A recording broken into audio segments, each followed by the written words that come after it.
presentation. Is that somebody else?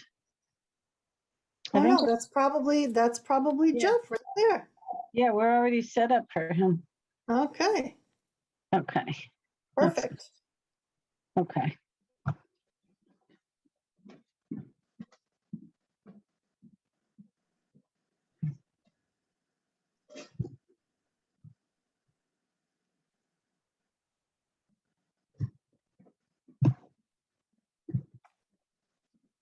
I have 6 o'clock, but we'll go like another minute.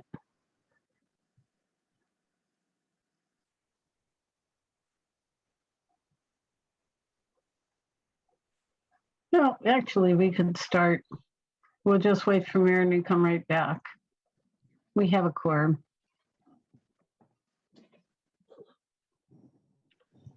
Yeah, just in case. Could be a glitchy night for everybody. All right. So let's roll call in. Maren? Maren Goldstein here. Marissa? Marissa Crary here. Jonathan? Jonathan Schmidt here. Lori? Laurie Garcia here. And I see the mayor. Thank you, Mayor. Hello. Hi, we're roll calling in? Oh, Mayor LaChapelle here. Sorry. And Cindy Kwasinski here. Good evening and welcome to the November 9th school committee meeting. I would like to make a couple quick announcements. One is our next meeting will be December 14th. And the other is a congratulations to Mayor LaChapelle on her reelection. And a congratulations to our 2 new school committee members who will be sworn in January, Megan Harvey and Ben Hersey. So we're really going to miss Marissa and Jonathan. However, I feel really confident and positive about Megan and Ben being on the team. So I welcome them and I thank everybody for their votes and their participation in this process. So do we have any correspondence? We just have one piece of correspondence for tonight from Lisa Hibbert, who was writing with concerns about the earlier start time for her elementary school children. Okay. And do we have any gifts? We do. So I would like to make a motion to vote to approve with gratitude and appreciation the generous monetary donation from Karen Doyle to the Maple Elementary School for the library. I second that. Okay, Maren? Maren Goldstein, aye. Marissa? Marissa Crary, aye. Jonathan? Jonathan Schmidt, aye. Lori? Laurie Garcia, aye. Mayor? Mayor LaChapelle?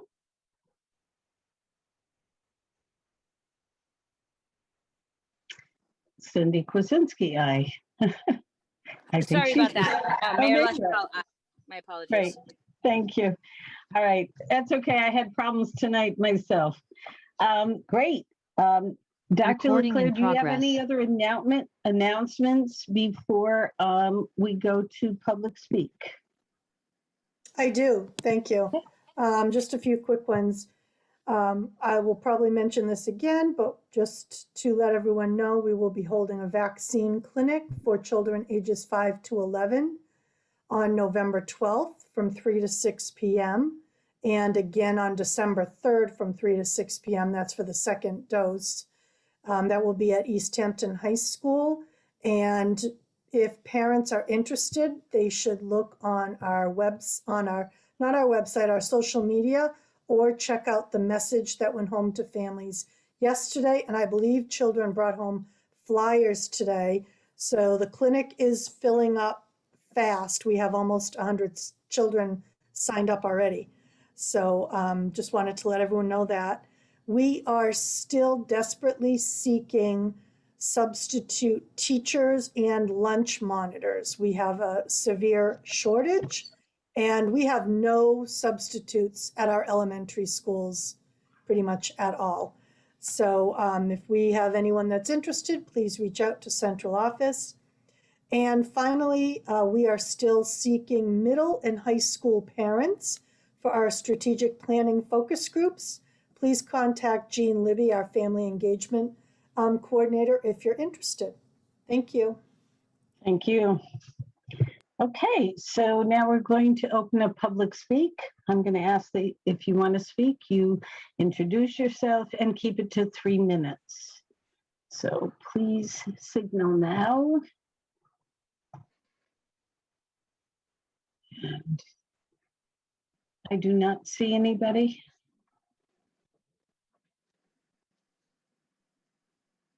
Going once, going twice. All right, I'm going to close public speak. Okay, Kayla, you're going to be up. Student representative update. Hello. I just have a few quick updates. Darren, did you have a problem? You just skipped presentation. I thought you were doing Jeff, but we can go No, to Kayla first. You are right. Oh, thank you so much. I did skip. Sorry, Kayla. Kayla, we're doing a presentation first, then you're up. My apologies. That's fine. All right, thank you, Maren. Okay, so Dr. Leclerc, do you want to make that introduction? I see Sure. Jeff's here.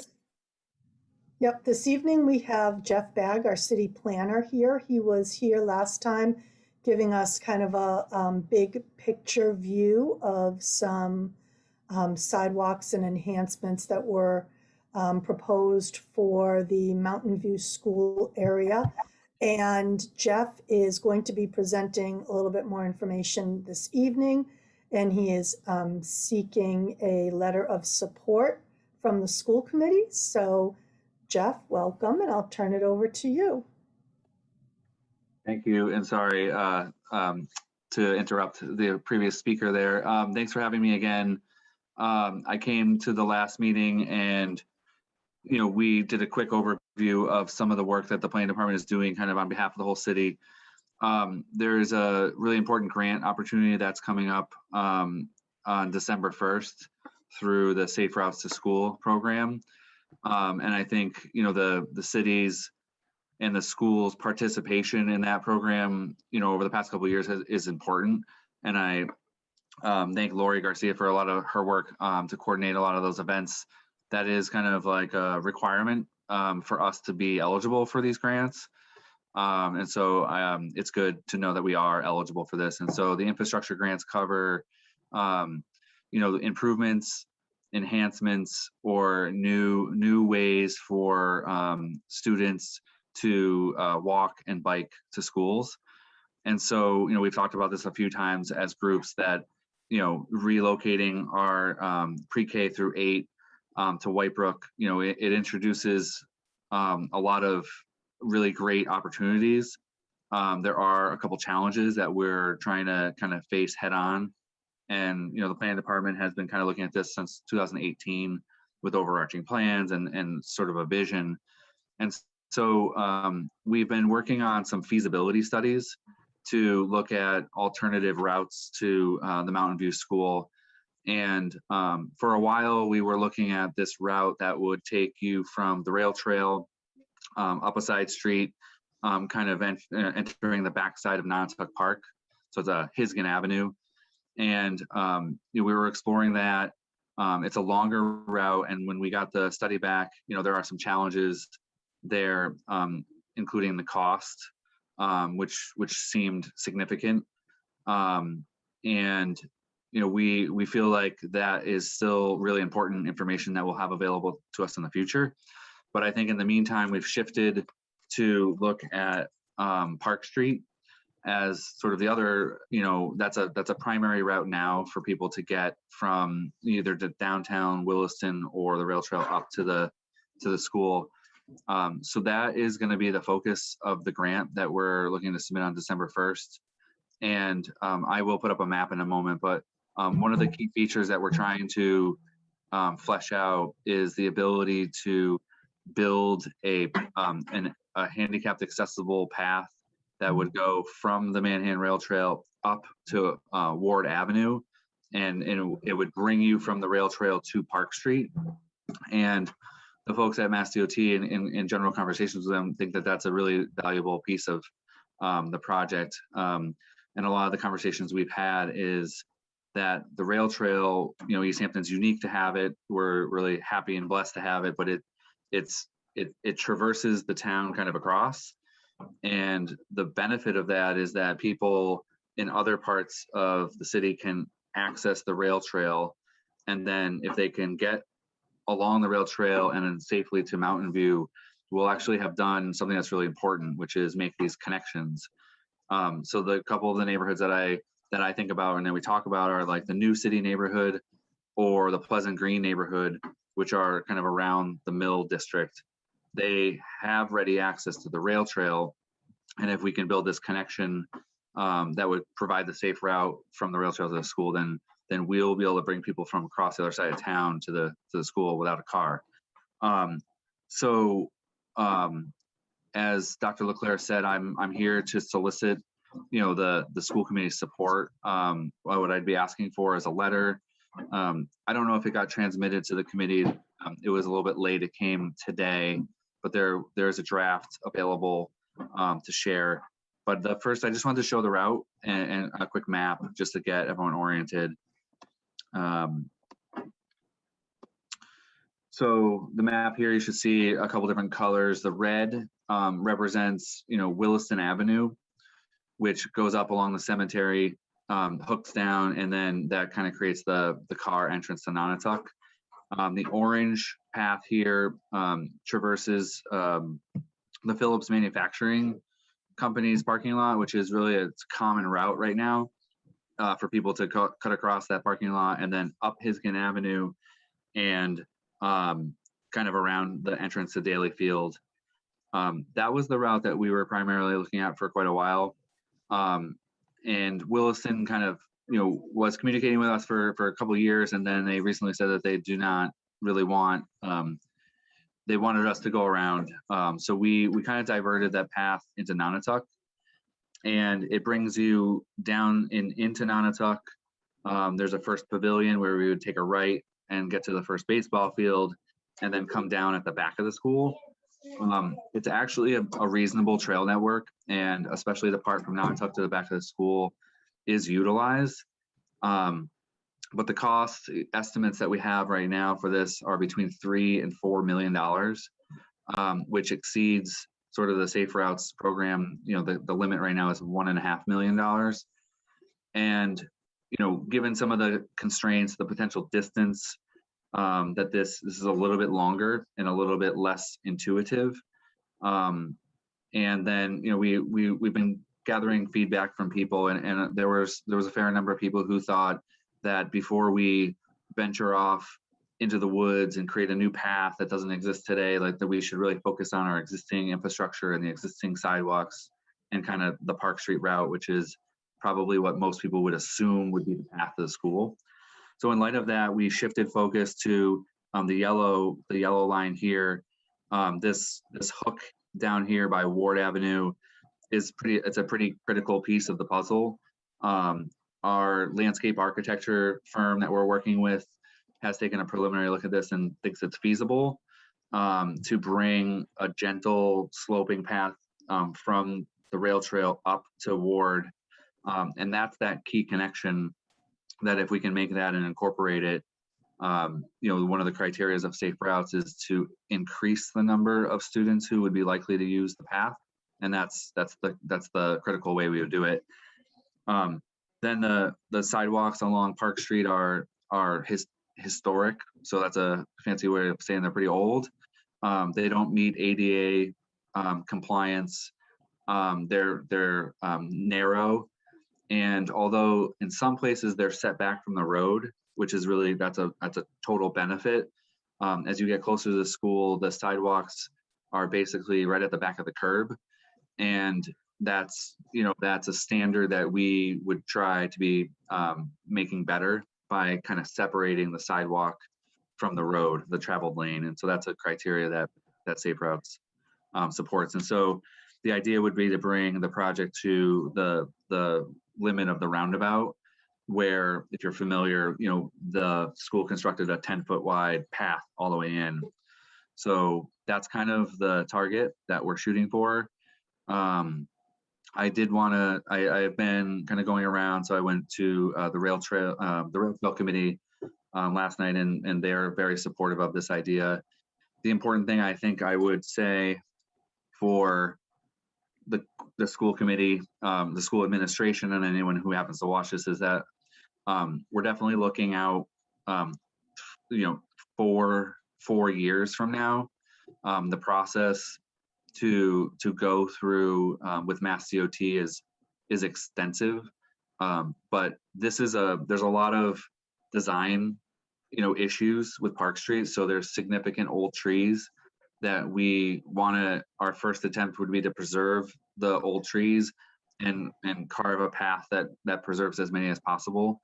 And then there's a lot of private property. So a lot of people own property on Park Street, obviously, and so those years get spent kind of advancing the plans from 25, 50, 75, and 100% design. But I did want to project that this is not immediate, but the size of this grant at $1.5 million is very much worth pursuing right now. Our expectation is we would know whether or not we've been awarded the grant maybe in February or March. And if we were awarded, we would be lucky. It would really show that we are advancing this project forward. If we're not awarded, we will get their feedback and we'll understand, you know, the pros and cons of what we put forward. And part of that might push us back to the Nonotuck route. You know, if they come back and say that it's just not feasible, then that would give us this, you know, we've tested the scenarios, and that would be important to kind of talk to the general public about the scenarios that we've looked at. And then all of this is to say that we have a lot of work ahead of us. So, you know, the other area that we need to look at in the future is the planes. You know, we did the work with Safe Routes, and they did the student address map. And so we have a large concentration of our student population that lives in the plains, and they would be traversing, you know, either the sidewalk on Line Street or some other path. So we would also be looking at that. And we're working on South Street is a little bit of a hot spot right now. We're trying to connect the sidewalk over there to fill that gap. And then we're looking at the rail trail crossings as well for safety improvements. So we kind of have multiple things going on at once, but this is by far the kind of the biggest that we're going to aim to try. So I think with that, you know, I don't know if Dr. Leclerc, if we have access to the letter, if anyone wants to see that, but the idea is that we're looking for as much community support to go in with the application as possible. I did forward it to everyone via email while you were talking, Jeff. Okay. And I'm happy. Do you want to put it up on the screen, or do you want me to put it up on the screen? If you have it, it would be better. I did not pull it up before I started my meeting. Yep, I can do it right now, and you can talk about it. I'll make it a little bit bigger. Yep. So I'm trying to acknowledge in the second paragraph that the school committee, the school department, and many others have been hard at work at facilitating the construction of the school. It's really a transformational project that we all should be proud of. It's been mapped as a community need since at least 2008. And it really is going to be one of the single most substantial changes for us in the evolution of our city. I'm trying to say that we're being thoughtful, and that goes back to the 2018 planning work that we've been doing, but aggressive to try to upgrade this key route. We're looking to substantially increase the number of students who choose to walk and bike. I think we need to kind of face together that we're shifting away from the 3 downtown schools, but that highlights an opportunity to provide equal access to improve bike pedestrian access from the rail trail. You know, I think where we try to always kind of put this compelling reason why we want the grant. So without the improvements, the students will be forced to rely solely on buses and automobiles to get to the school, or, you know, that there a little bit of this could be a massage, I guess, or they would be subject to potentially unsafe conditions on that sidewalk. The department and committee remain committed to continuing the Safe Routes activities, the walk, bike, and roll events, And I did want to make sure that, Lori, maybe this is to you, but my understanding is there has been discussion about bringing some of the safe routes to schools education materials into the curriculum. And I guess we should fact check that before we sign up on the letter. But the rest of it is kind of standard boilerplate, kind of summarizing. Thanks, Jeff. Yes, I did bring that up in the spring. And I even mentioned that Lucy went forward and was able to get PDPs for any of our teachers who learn the curriculum to be able to teach. It's really, everything is prepared. Dr. Leclerc, do you remember I brought that up in a meeting, and I think Julianne was on? And it's something that would really be good for our health classes or our phys ed classes in K through 4. It's for younger kids and it won't take a lot of time. And it will also be good for the teachers because they'll have the materials, learn it, and they can actually get PDPs for it. Does that sound feasible? It does sound feasible. I can look into it. I don't know if they've been doing that already, but I can look into it. Okay, it's materials that Safe Routes to Schools already has, and it's a set number of hours. So Jeff, I think that we did talk about it. I'm sure we talked about it. And I think Julianne was open to it, and Dr. Leclerc can follow up with that.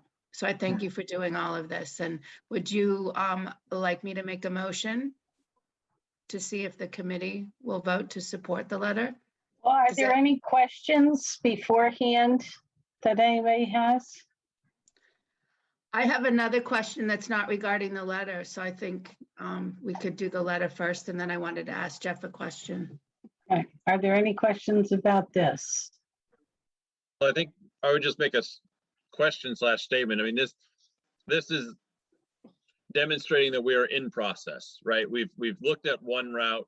The route seems to not be in question now. So now we're sort of pivoting to another route. That route through Nunatak may not be the best route because of cost. So now we're pivoting to a third route, sort of trying to find out what's going to be the best. And this is just supporting additional feasibility studies to make sure we make the best choice for city and for funding, right?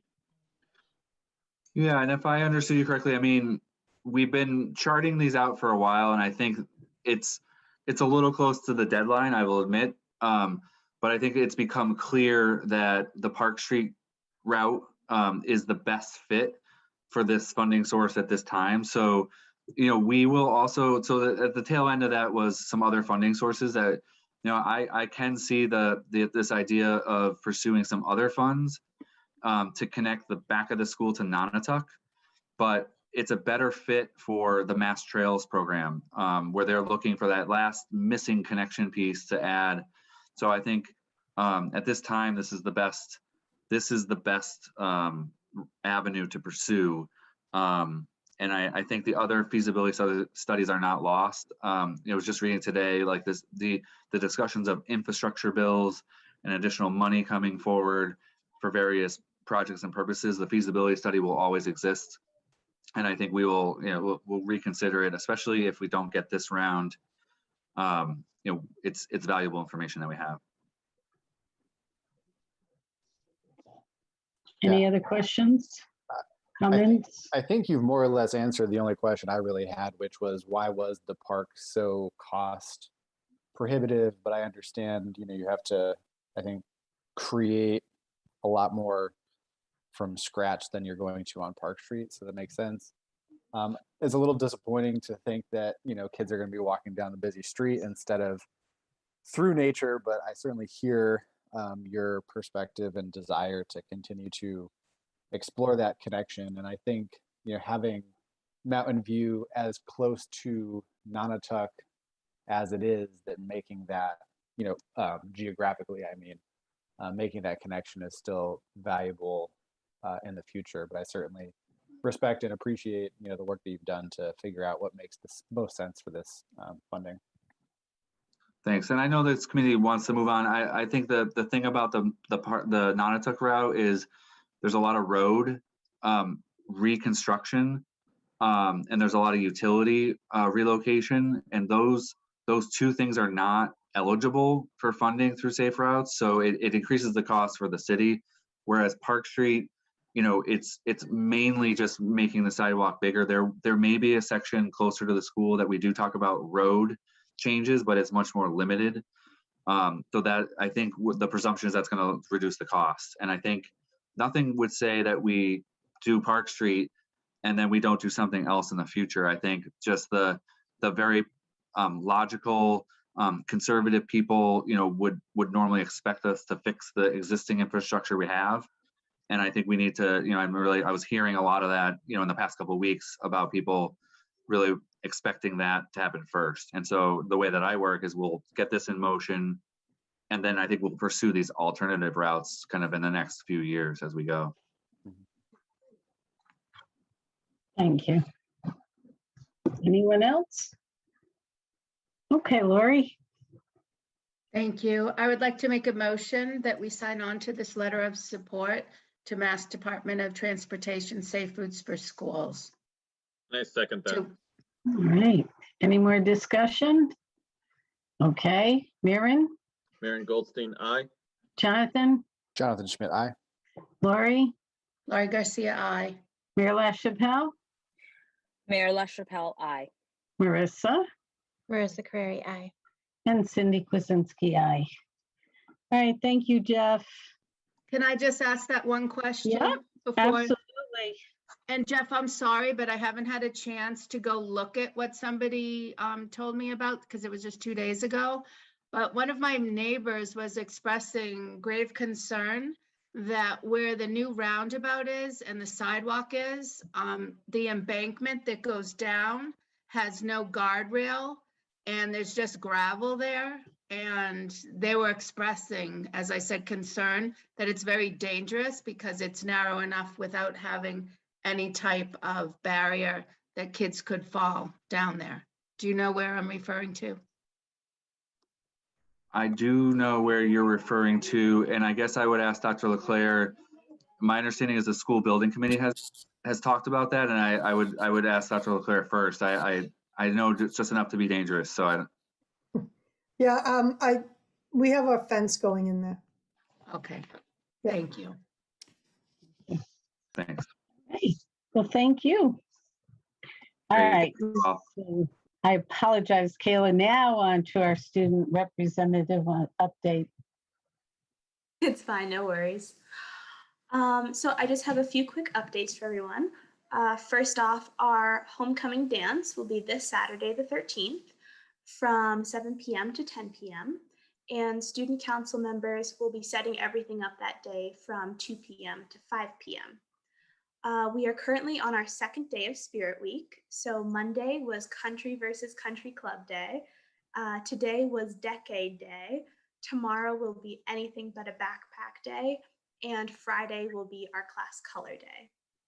As of right now, 12th grade is in first place, 9th grade is in second, 11th grade is in third, 10th grade is in fourth, and staff members are in fifth. That's funny. Student Council is also finishing up planning for a school-wide trivia game that will take place during the last hour of school on Friday. Students will go back to their homerooms, and each homeroom will count as one team. We will be using a trivia game platform called GymKit, which if anyone's ever heard of Kahoot, it's very similar to that. And Student Council will have a Zoom meeting during the game to monitor all the teams and have tech support if needed. The winning team will gain spirit points for their grade, and other prizes are being thought of at this time. And finally, Student Council is considering extending our food drive for the Easthampton Community Center into next week as well, so that we'll be able to accept more donations for them. That is all that I have at this time, and thank you for listening. Thank you. Spirit Week is always such a blast. So how far are you thinking of extending? Are they thinking of extending the food drive? How long?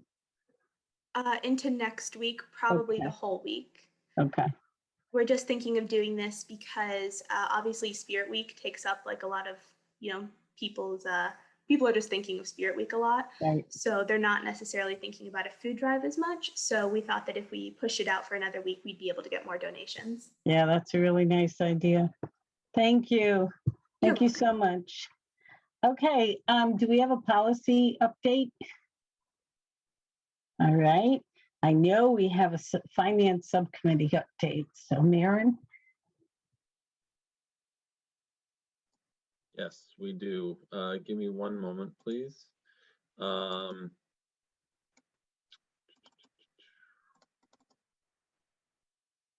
Okay, so we did just recently meet, and I think in your packet, there is a little bit of information in that.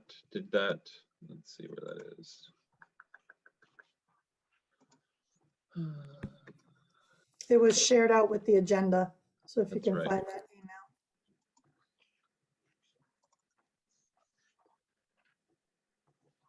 Yep, so in your packet backup, there is, I guess so, first the meeting notes, which don't worry about that. So I just want to first go a little bit into, it's on page 4, which is the FY21 end of year spending analysis.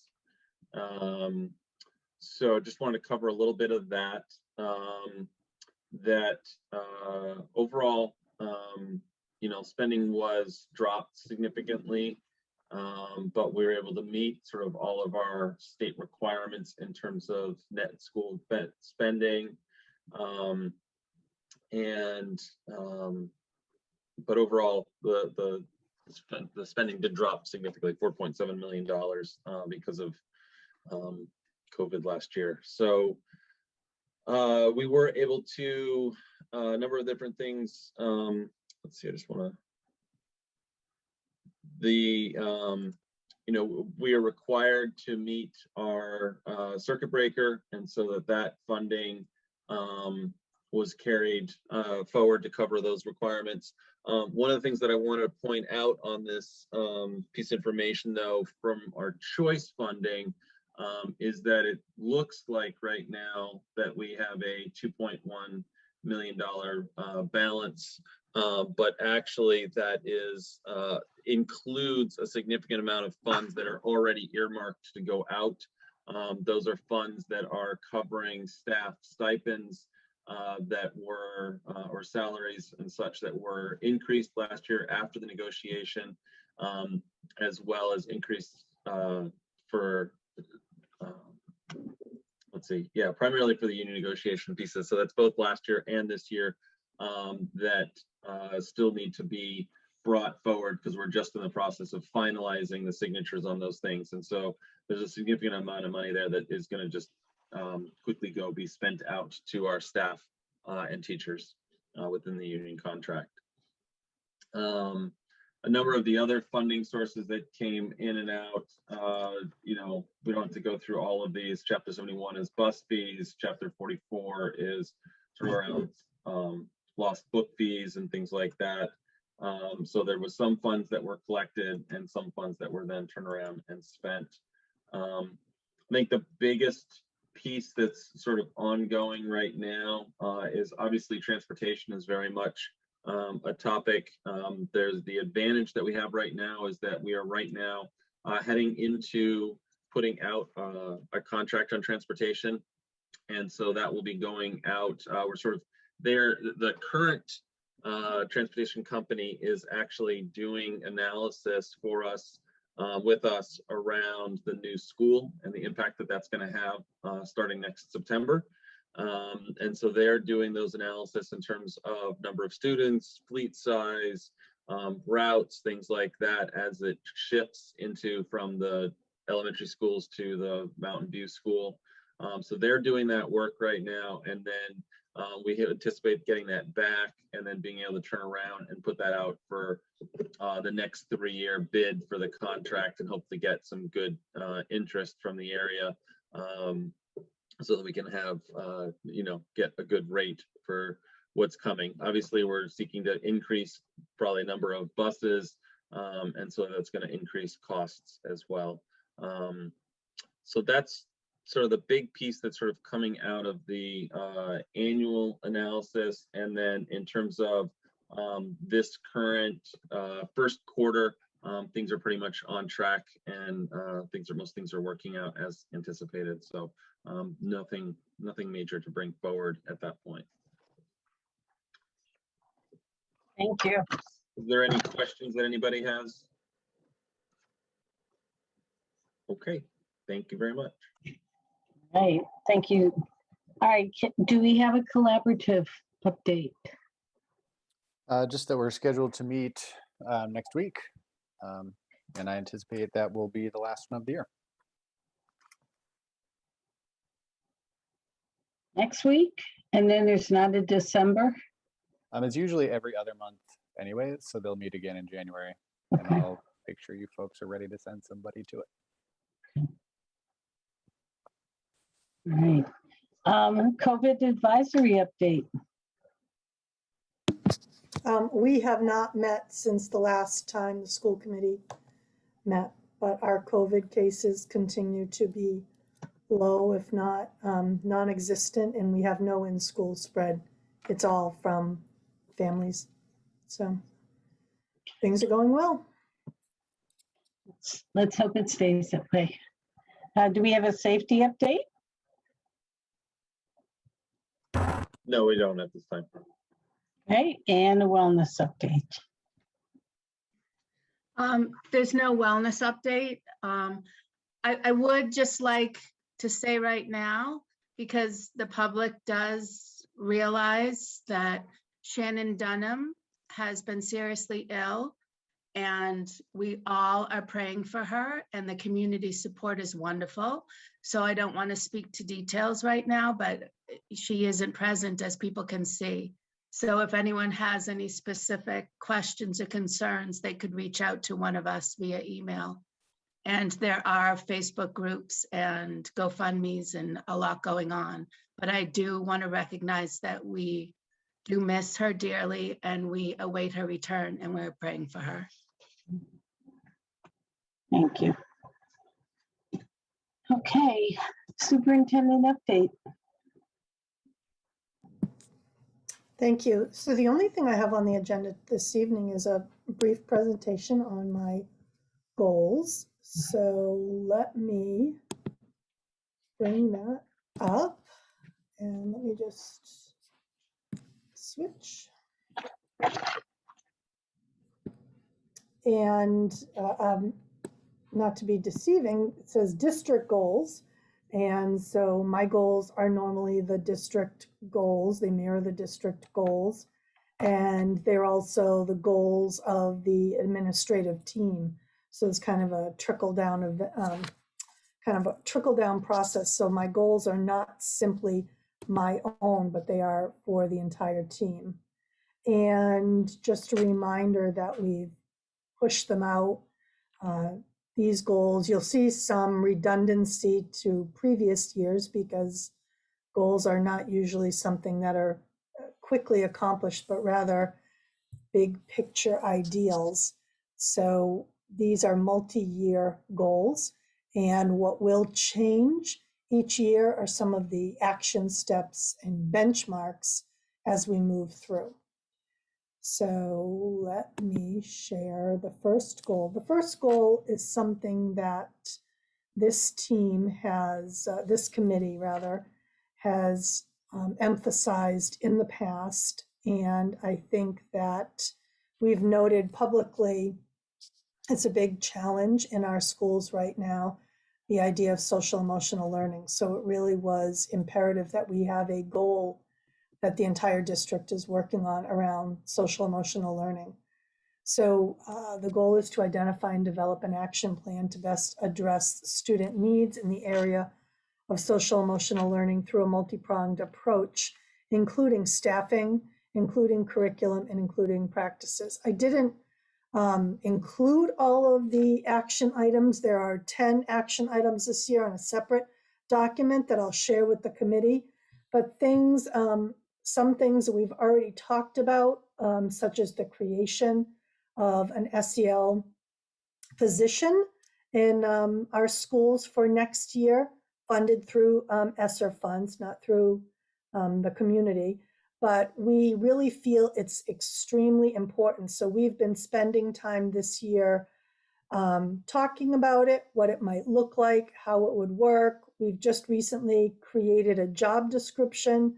We will be going out and posting it soon, as we are also posting associate principals for our leadership team at the pre-K through 8 school, even though they won't be appointed until July 1st officially. We want to get our leadership team in place so that they can begin to do all of the things they need to do to prepare to go into that building on July 1st. Things like curriculum, we have a Caring Schools community curriculum. That's a very strong curriculum in our elementary schools, second step. So to keep those curriculums going forward, to make sure that our teachers have the tools they need to ensure that the curriculums are successfully delivered to students, and practices and procedures, how we're addressing some of the trauma-informed students, not trauma-informed, some of the traumatized students that we have in school since the pandemic, what kind of strategies we're putting in place, what kind of staffing patterns we're adopting in order to deal with some of the challenges that we're having in the classrooms. We've increased our staffing around counselors, particularly with River Valley and James Levine. Not only are they in our schools, but they're providing professional development to staff and strategies to individual teachers about how to work with students. So it's a really large, kind of all-encompassing goal, but I think it's the number one goal because it is really the number one issue in schools today. The trauma that children have experienced through the pandemic, and not to be political, but some of the political angst nationally, and just the vitriol that I think is pervasive in our society is something that we're really challenged with right now, in how to have a caring school community. And so we're really spending a lot of time troubleshooting around this issue. So it's a really important goal for us. Our second goal is around professional practice, as Julianne articulated last time we met around MCAS. Some of our MCAS scores in mathematics were not where we wanted them to be last year, even though that is a strange year for MCAS testing. We also have spent time in the past year or so really evaluating our curriculum, and we know that our mathematics curriculum was not as current as we wanted it to be. It was not as aligned at the K-12 level as we wanted it to be. There was work that we needed to do. So we were fortunate again to have ESSER funding that we could use for a major curriculum purchase. And also Julianne secured a state grant to purchase a program called Illustrative Mathematics. So we've been really diving into that program. Some other things that we've done using ESSER funds, we've hired an instructional coach in the area of mathematics. We had an instructional coach in the area of literacy. We still have that person, but mathematics was not something that we had the additional support for. So this person is really pushing into the classrooms, providing support to teachers at the elementary and middle school levels. So that's an important content area that we really need to focus on. The third goal is, of course, around the building project, which is all encompassing right now. And this year, we're really focused on the smooth transition into the school in January. And then we'll continue to work from January through September on moving the elementary students into that building, but it won't end on September 1st. You know, the building committee will still exist for at least another year. There are a lot of closeout items, so there's the technical piece, but there's also the building community piece. The school community will be, that will be a major shift for children to go from 4 schools into one building. And it will be the focus of a lot of our attention, how to build that school community within that large building that will have 1,000 students. So that's something that we're working on.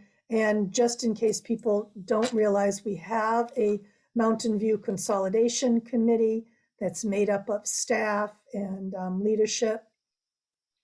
And we meet monthly to help navigate some of the events and activities and transitions that we'll be making moving into the new school. And then the final goal is around the development and support of our district-wide strategic plan, which is something that we're working on this year. And it's a community really wide initiative. And we have a consultant. We're really working on trying to hear from every stakeholder that wants to talk to us. We're doing focus groups, we're doing individual interviews, we're doing surveys, we're doing mornings, evenings. We're trying to just make it as inclusive as we can. They've been meeting with students. They've been doing in-person focus groups during the school day to hear from students at all levels, elementary up through high school, educators, parents, community members. I know they've reached out to the school committee, city council, different representatives in the community that have been involved in the schools, like Jen Bruff, who is part of the ELF community. And so this is really a huge undertaking for us, but it will help us define the priorities for the next 5 years, which I think is really important because we want to hear from all the stakeholders. We don't want to be just the drivers of our priorities. We want to hear what the concerns are for everyone. So those are the primary goals, and I will stop sharing, and I'm happy to go into more detail on any of those goals. Any questions? Comments, concerns? No questions, no, outstanding comments. I think they're very, like you mentioned, Dr. Leclerc, they're very broad. They definitely encapsulate this idea of this is the district's goals. These are clearly things that everybody needs to be working on. And I think it's important for that leadership to come down from you. And I think they all seem important and reasonable to present tonight. Thank you.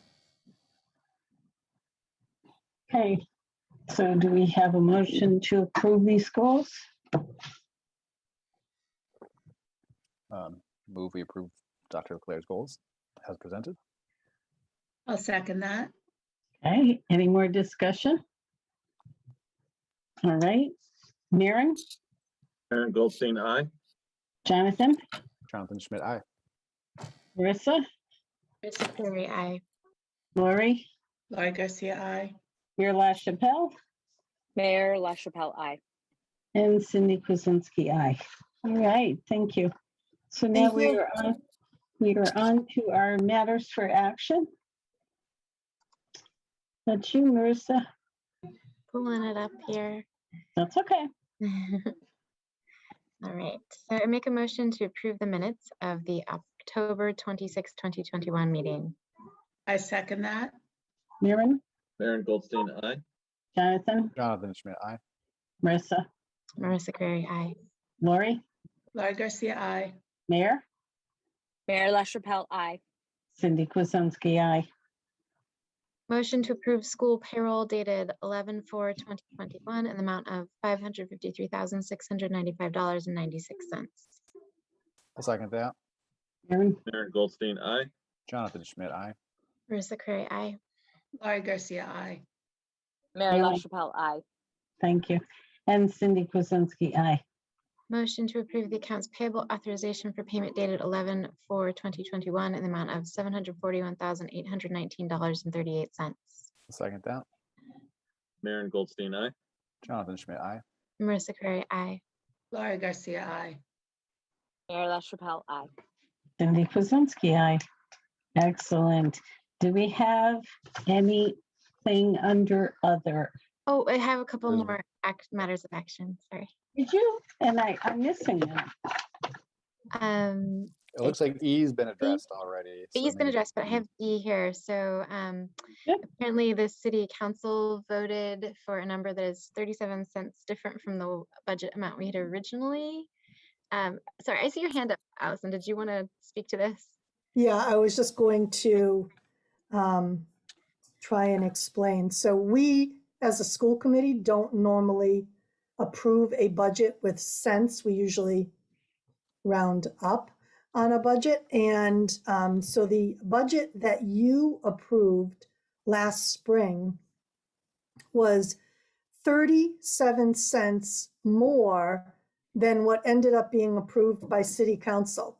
And trying to reconcile reports between the city and the school department has wreaked havoc over those 37 cents. So the request has come from Dale, if this committee would please just approve the amount that the city council approved, which ends in 63 cents. Very good. So Yeah. that'll all be aligned.